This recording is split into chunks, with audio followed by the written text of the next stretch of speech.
안녕하세요, 하피TV입니다. 바야흐로 무선 이어폰 시대죠. 무선 이어폰 헤드폰에 익숙해져 버린 저도 유선 이어폰 헤드폰을 써본 게 언제인가 싶을 정도인데요. 무선 이어폰을 선호하는 이유는 간단하죠. 바로 편의성 때문입니다. 이어폰을 귀에 꽂으면 기기와 즉시 페어링되어 음악이 흘러나오고 유선 이어폰처럼 선이 꼬일 일도 없죠. 그렇지만 어쩌다 유선 이어폰을 들으면 선명한 음에 놀라게 됩니다. 해상력, 음악성, 그 어떤 항목에서도 무선 이어폰은 유선 이어폰을 이길 수 없습니다. 결국 제대로 된 음을 들으려면 유선 이어폰, 유선 헤드폰이어야 합니다. 하피TV는 최근 가성비가 타고난 유선 헤드폰을 발견했는데요. 그 음만으로 여러분들께 소개해드릴 가치가 있는 제품이라 생각했습니다. 오늘의 주인공, 소니 프로페셔널 모니터링 헤드폰 MDR MV1입니다. 많은 분들이 소니는 가전, 특히 TV로 시작해 오디오로 확장한 것 아니야 라고 알고 계신 분들이 많으신데요. 소니는 시작부터 오디오 기업이었습니다.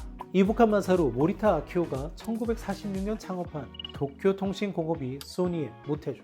소니의 첫 제품은 릴 테이프 레코더입니다. 오디오 제품이 소니의 첫 시작이었던 겁니다. 그러던 1954년 벨연구소는 노벨상을 수상했던 트랜지스터의 상용화에 성공했고 자회사인 웨스턴 일렉트릭을 통해 라이센싱을 시작합니다. 이때 웨스턴 일렉트릭을 가장 먼저 찾은 기업 중 한 곳이 바로 소니였어요. 무명의 소니가 트랜지스터 라이센싱을 얻는 데 성공, 이듬해 트랜지스터 라디오 TR5를 내놓고 글로벌 빅히트를 기록합니다. 이것이 소니 신화의 시작입니다. 이후 소니는 라디오를 시작으로 앰프 턴테이블을 쏟아내며 일본을 대표하는 오디오 기업으로 우뚝 서요. 물론 큰 돈을 벌어들인 것은 1960년대 후반 선보인 소니 TV 트리니트론이었지만 1966년에는 필립스와 카세트 테이프 규격을 만듭니다. 이것이 이후에 워크맨 제작 기반이 되죠. 이후 1977년에는 필립스와 다시 한번 CD 공동 개발을 시작했어요. 1981년 카라얀이 주재하는 짤츠부르크 부활절 축제에서 CD를 전 세계에 공표하죠. 이후에도 소니는 디지털 오디오 표준 규격에 적극적으로 참여해 DAT, MD와 같은 포맷을 제안했습니다. 여기에서 1979년 발표한 소니 워크맨은 오디오 시장의 중심을 소니로 이전하는 결과를 낳았죠. 이렇게 표준 기술 제정에 직접 참여하던 소니는 컨슈머 시장뿐만 아니라 레코딩 스튜디오 시장에도 깊숙이 관여하게 됩니다. 소니는 사실 헤드폰의 역사가 길지 않았어요. 그런데 스튜디오 엔지니어들로부터 음질이 플랫하고 뛰어나면서 착용감까지 좋은 헤드폰 없을까라는 요구를 듣게 된 거죠. 그래서 소니가 레코딩 엔지니어를 위한 헤드폰을 개발해 내놓게 되는데 이 제품이 바로 1985년 발표한 MDR V6입니다. V6는 발표와 동시에 전문가들로부터 호평받아요. 어떤 오디오 평론가는 스피커를 전부 버리고 V6를 사라 라고 할 정도로 극찬합니다. 바로 소니의 프로페셔널 모니터링 헤드폰 전설의 시작이었던 거죠. 그렇지만 스튜디오 시장은 워낙 보수적이어서 소니의 헤드폰을 단번에 수용하진 않았습니다. 그러던 1991년 V6를 일부 개선한 MDR 7506이 출시되면서 판도가 바뀝니다. 유닛에 사용된 마그넷을 사발용 코발트에서 네오디뮴 마그넷으로 교체하는 정도의 변화였는데 선풍적인 인기를 끌기 시작하며 전세계 레코딩 스튜디오의 표준 헤드폰이 됩니다. 수많은 헤드폰 중 MDR 7506이 왜 인기를 끌었을까요? 첫째, 플랫한 음질. 지금 기준으로는 또 다른 이야기일 수 있겠습니다만 90년대에는 플랫한 사운드를 평가받았기에 오래 애용되었던 거죠. 둘째, 저렴한 가격. 지금도 무려 최저가가 12만원대입니다. 너무나도 착한 가격이죠. 셋째, 탁월한 착용감. 당시로는 가볍고 오래 착용해도 불편하지 않은 디자인으로 평가받았습니다. 게다가 폴딩까지 되었죠. 마지막으로 당시 기술을 선도하던 소니 브랜드의 위상도 무시하지 못했을 겁니다. 이런 점 때문에 MDR 7506은 레코딩 스튜디오에서 폭발적인 인기를 누렸습니다. 7506이 국내뿐만 아니라 전 세계에서 인기를 누렸는데요. 일본만 1989년 MDR CD 900ST라는 일본 내수용 모델이 시장을 점령하죠. 이렇게 소니 프로페셔널 모니터링 헤드폰은 지난 30년간 스튜디오를 점령했습니다. 물론 더 나은 음을 경험하고자 했던 헤드파이 유저들에게도 큰 인기를 누렸죠. 이후에 개선 모델들을 내놓긴 했지만 이 모델의 명성을 능가하는 모델은 없었어요. 그런데 지난 몇 년간 스튜디오 씬에서는 이머시브, 입체 음향의 시대가 찾아왔죠. 소니도 이제 2채널 기반의 헤드폰에서 벗어나 입체 음향 시대에 걸맞는 헤드폰을 내놓아야 할 필요가 생긴 겁니다. 게다가 소니는 입체 음향 기술 360 리얼리티 오디오 포맷을 개발해 직접 전개하고 있죠. 현재 아마존 뮤직, 타이다 등을 통해 이 기술을 경험하실 수 있습니다. 360 리얼리티 오디오 기술에 대한 이야기는 소니 SRS RA5000 리뷰 영상에서 자세히 설명했습니다. 참고하시면 이해하시는 데 도움이 되실 겁니다.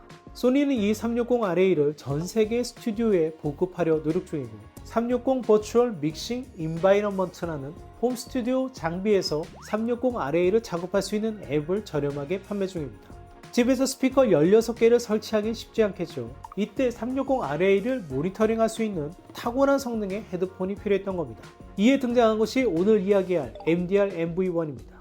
기존의 모니터링 헤드폰은 보컬 녹음 시에 음이 새어나가면 안 되기 때문에 밀폐형을 채택했지만 360 입체 음향을 헤드폰 내에 구현하려면 더 넓은 스테이지를 표현할 수 있어야 했기 때문에 MV1은 오픈형 구조를 채택했습니다. 이를 통해 MV1은 탁월한 공간감을 묘사할 수 있는 능력을 겸비하게 됐습니다. 소니 모니터링 헤드폰의 헤리티지를 잇는 적통 MDR MV1 지금부터 본격 분석해봅니다. MDR MV1 스펙부터 예습하죠. MV1 유닛 구조는 앞서 말씀드렸듯 오픈형입니다. 유닛은 소니가 개발한 40mm HD 드라이버를 채택했고 주파수 답은 5Hz부터 80kHz로 표기하고 있습니다. 감도는 100dB, 임피던스는 24ohm으로 스마트폰과 직결 가능하고 무게는 223g입니다. 자, 이제 MV1 디자인해보죠. 디자인은 소니의 전형적인 모니터링 헤드폰 디자인을 그대로 따르고 있습니다. 너무나 익숙한 디자인인데 최근 카본 가죽을 듬뿍 쏜 헤드폰보다 MV1을 보니 오히려 신선하다는 느낌을 받게 되네요. 인클로저를 보면 오픈형답게 소리를 투과할 수 있는 홀이 나 있죠. 소리가 덕트를 지나 홀을 투과하게 되는 방식입니다. 이를 통해 사운드 스테이지를 확장할 수 있는 거죠. 인클로저 안에는 공명을 제거하는 어쿠스틱 레지스터 기술이 적용되었다고 합니다. 이어 패드는 기존 방식에서 크게 차이나지 않는 일반적인 재질을 채택하고 있고요. 사이즈는 오버헤드 타입입니다. 헤드 디자인은 과거의 그것을 그대로 입고 있는데 먼저 프로페셔널 로고 보이시죠? 그리고 레프트의 블루, 라이트의 레드 컬러도 정겹게 느껴집니다. 헤드의 연결 부위는 눈금에다 숫자까지 써있어요. 참 추억이 어린 디테일들이죠. 착용감도 우수해서 장시간 착용해도 두통이 일어나거나 부담스럽지 않습니다. 이건 소니의 오랜 헤드폰 노하우가 집대성된 거라 봐야겠죠. 케이블은 착탈식 방식을 채택하고 있고 6.3mm 플러그가 기본이지만 동봉된 미니 잭을 통해 3.5mm도 지원 가능합니다. 착탈식 케이블 및 변환 어댑터로 음악 감상의 편익성이 향상된 것이죠. MV1 음질을 이야기합니다. MV1은 소니 전문가용 헤드폰의 적통이니 소위 플랫한 음. 그렇지만 이 플랫한 음도 기술이 변하면서 플랫의 기준이 계속 바뀌고 있습니다. MDR 7506은 2024년 현재 기준으로는 다소 밋밋하게 들립니다. 따라서 이를 잇는 MV1도 그럴 것이라 예단한 것이 사실이었습니다. 그런데 MV1은 다릅니다. 일단 360 RA를 위해 오픈형으로 바뀌면서 음의 성향 자체도 달라졌습니다. 공간감이 탁월해졌어요. 360 RA 음원이 아닌 일반 음원에서도 이 공간감은 특기할 만합니다. 공간감을 넓게 펼치면서도 자연스럽고 자연스러운데 음악성까지 더해졌어요. 2024년에 플랫한 음을 달성해낸 거죠. 일단 대표적인 레퍼런스 넘버부터 들어보죠. 야신타의 문리버. 너무 유명한 레퍼런스 넘버죠. MV1에서 이 곡의 보컬은 정중앙에 위치하고 있습니다. 보컬의 정의감, 보컬이 무대에 올려 퍼지는 공간감이 잘 묘사됩니다. 이 호소력 짙은 야시타의 보컬을 빅마우스와 같은 현상 없이 자극적이지 않게 나긋하고 그러면서도 음악적으로 묘사해줍니다. 백미는 중반부의 피아노 솔로죠. 피아노는 넓은 스테이지에 적확하게 정의하며 탁월한 해석력을 묘사해줍니다. 무대에 뿌려지는 작은 공기까지도 묘사해주는 마치 현미경 같은 묘사력을 지녔어요. 대단히 놀라운 공간 표현력이자 MV1의 목적인 입체음향 모니터링에는 효과적이겠다는 생각입니다. MV1의 공간감을 확인하기 위해 레퍼런스 넘버 콜드플레이 미드나잇을 들어봅니다.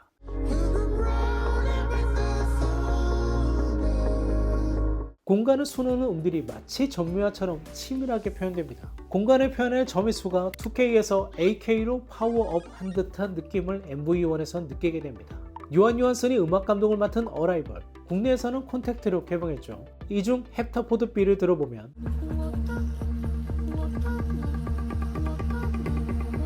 MV1이 얼마나 탁월한 사운드 스테이지 표현력을 지녔는지 절감하게 해줍니다. 스테이지 표현 그리고 치밀한 공간 묘사력에서 최근 감상한 어떤 헤드폰보다 저는 좋았습니다. 그렇다고 MV1의 공간감만 뛰어난 것은 아닙니다.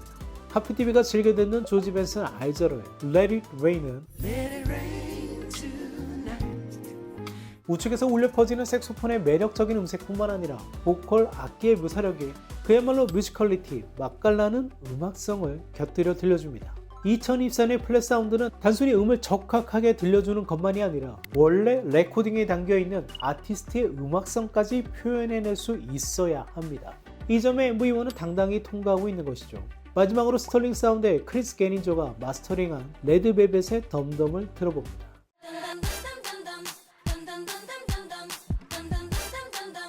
MV1은 오픈형이기에 밀폐형의 단단한 내리꽂는 저음은 들려주지 못하지만 이 음악이 갖고 있는 정신없이 쏟아지는 일렉트릭 악기를 혼탁하지 않고 하나하나 또렷하게 정의해 표현해냅니다.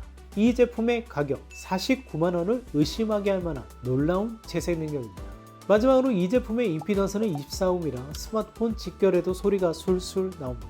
제가 테스트 시에는 헤드폰 앰프로 퀘룸 에로조와 연결했는데 너무 당연한 이야기지만 성능이 우수한 헤드폰 앰프를 매칭할수록 MV1은 보답해주는 자질을 지녔습니다. 가능하면 좋은 헤드폰 앰프 매칭도 좋습니다만 아이폰에 직결해 드려보면 마이클 잭슨의 빌리진 도입부의 드럼이 가슴을 내리꽂을 정도로 강렬하게 묘사됩니다.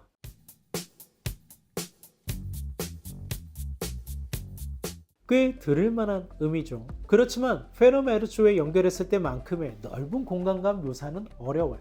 따라서 MV1의 진가 사운드 스테이지를 얻으려면 꼭 양질의 헤드폰 앰프를 함께 매칭하실 것을 권해드립니다.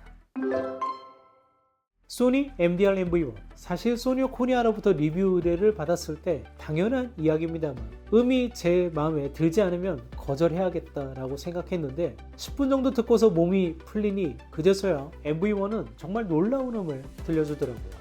소니 MDR MV1을 통해 오디오 메이커로 시작한 소니의 저력이 여전히 살아있구나 다시 한번 실감했습니다.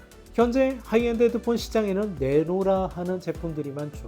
다만 요즘 쓸만한 제품들이 대부분 100만원을 호가합니다. 실제 100만원 이상 지불해야 그제서야 들을만한 음이 나오죠. 그런데 MV1의 가격은 단돈 49만원입니다. 돈 가격대에서는 적수가 없는 놀라운 가성비입니다.